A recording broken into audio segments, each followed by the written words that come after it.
bak yaxın mesela beğengen kiyimlerimi hayatta giyirəm. Mən də mesela o arzan olsun, pahalı olsun, mən də alırım. Ama indi sahna, düğünlərə, barışda mən özümə indi öyle giyişim lazım da. Doğru. Cevadli. Ha, çünkü orada sanatkar insanların paltarlarına özgece oluşu gerek. Özgece oluşu lazım. Çünkü orada hepsi insanlar kimi giyinsen, sahnada olsan o ende bence güzel değil. Çünkü Doğru. burada mahnıcı, muğanni olup gelgenin için, sen sanatkar olanın için, sen insanlara örnek oluşun için orada ne desem olur? Şu kevi olur da. Çok düz deyirsən. Çok. Evet, mən çocuqluğumdan şu vaxtımda mesela muğanni oldum değil mi? Düğünlere var. Allah'a. Para tapmasam da özüme yemek içişe ama kiyime, paltarlara para tapardım. Necə? Çok yemek yemesem de ben paltarlara. Sənin yemək yediyin nədir ki? 1 kilo kartof idi da, 1 kilo çörək falan. Nə yirdin ki? Okay. Mağan sosun ana 2007'de kalgan əzilер tığa vermek kim?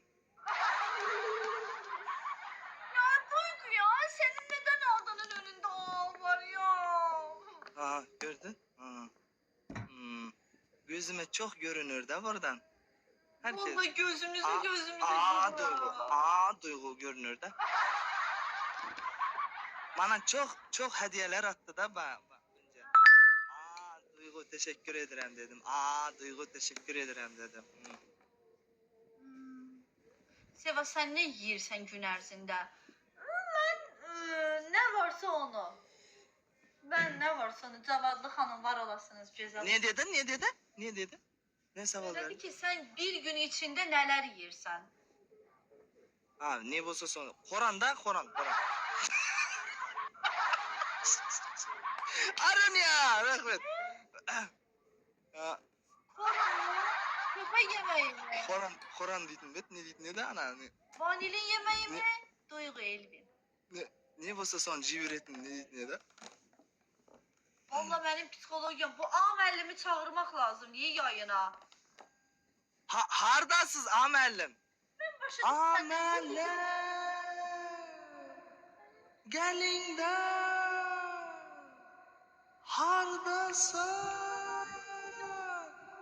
Hardasan grand.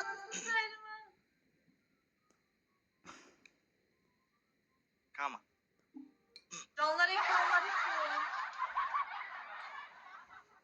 Biber gid mahne mukanahiha misoni tahta fil hulha hadid masri misuta sigid vaddi. Benim mikrofonlarım gördün. Senin mikrofonların. Olsun. O mikrofonlar olsun. Ha ne olacak ki? Mikrofon bizim de mikrofonlarımızdı da. Dur bir bakalım. Nereye yazıyor? Görek. Grandam oraya yazdım. Gelin dedim de. Demek böyle. Kardeşlerim,